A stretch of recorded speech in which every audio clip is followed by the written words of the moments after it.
298 Kelvin. Let us solve this question. The given reaction is endothermic. Hence entropy of surrounding must also decrease.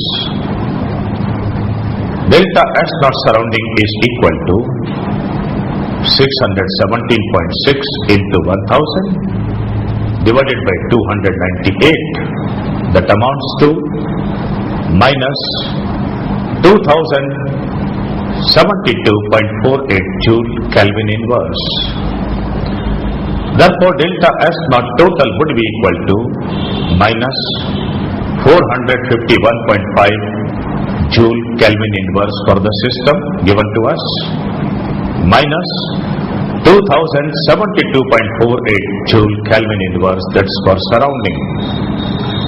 This total becomes minus 2523.98 Joule Kelvin inverse. Hence this reaction cannot be spontaneous at 298 Kelvin. It must be a reactant favored reaction. Let us now learn entropy calculations. In this series, we shall first of all discuss for an ideal gas. Let an ideal gas 1 mole undergoes expansion, then dW is equal to minus PdV, and from first law we have dQ equal to dE plus PdV, and from second law ds equal to dQ by T. Therefore, ds becomes equal to dE plus PdV upon T, but we know dE is equal to CV dt and P equal to RT upon V. Therefore, we can write ds equal to CV dt by T plus R dV by V, or integration S1 to S2 ds equal to integration T1 to T2 CV dt by T plus integration V1 to V2 R dV by V. This gives total entropy change delta S equal to CV ln T2 by T1 plus R ln V2 by V1. Or for n moles of ideal gas, delta S will be equal to 2.303 and CV log T2 by T1 plus 2.303 and R log V2 by V1. Or we can write delta S equal to 2.303 and Cp log T2 by T1 plus 2.303 and R log P1 upon P2. Therefore, if ideal gas undergoes number 1 isothermal expansion, then T1 will be equal to T2. Hence, delta S would be equal to 2.303 and R log V2 by V1, or 2.303 and R log P1 upon P2. Second, isobaric. Then P1 will be equal to P2, hence delta S will be equal to 2.303 and Cp log T2 by T1. Third, isobaric process. Then V1 equal to V2. Hence, delta S will be equal to 2.303 and CV log T2 upon T1. For example, let us see the following question, that is, 1 mole of an ideal gas at 298 Kelvin is subjected to expand reversibly 10 times of its initial volume. Calculate the entropy change due to expansion. Let us solve this question.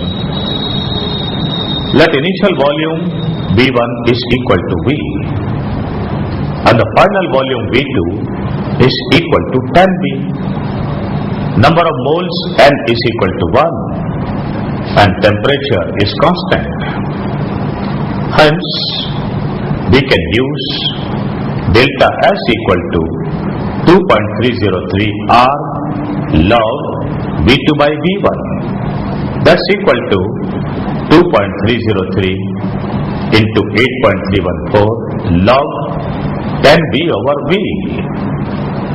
That is further equal to 2.303 into 8.314 and that amounts to 19.15 joule Kelvin inverse mole inverse.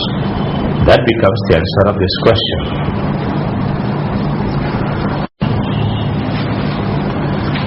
Now we shall learn entropy change in heating a solid or liquid without any change in physical state. In such a case, entropy absorbed will be given. In such a case, heat absorbed dQ will be given by m into S into T2 minus T1. That is m into S into dt, where m is mass of the solid or liquid in grams, S is specific heat of the solid or liquid. Therefore, delta S would be equal to integration T1 to T2 m into S into dt by T. This gives delta S equal to 2.303 m into S into log T2 by T1. Let us see the following example to illustrate it. The question is, a sample of 100 grams of water is slowly heated from 27 degrees Celsius to 87 degrees Celsius. Calculate the entropy change given specific heat of water equal to 4.2 joule per gram per Kelvin. Let us solve this question. Since in such a case delta S is equal to 2.303 m into S into log T2 by T1, put m equal to 100 grams, S equal to 4.2 joule, T1 is equal to 273 plus 27, that is 300 Kelvin, and T2 equal to 273 plus 87, that is 360 Kelvin. Therefore, delta S will be equal to 2.303 into 100 into 4.2 log of 360 upon 300. That on calculation gives delta S equal to 76.59 joule Kelvin inverse. That becomes the answer of this question. Now, we shall learn entropy change due to phase change. Since delta S fusion is equal to delta H fusion upon TF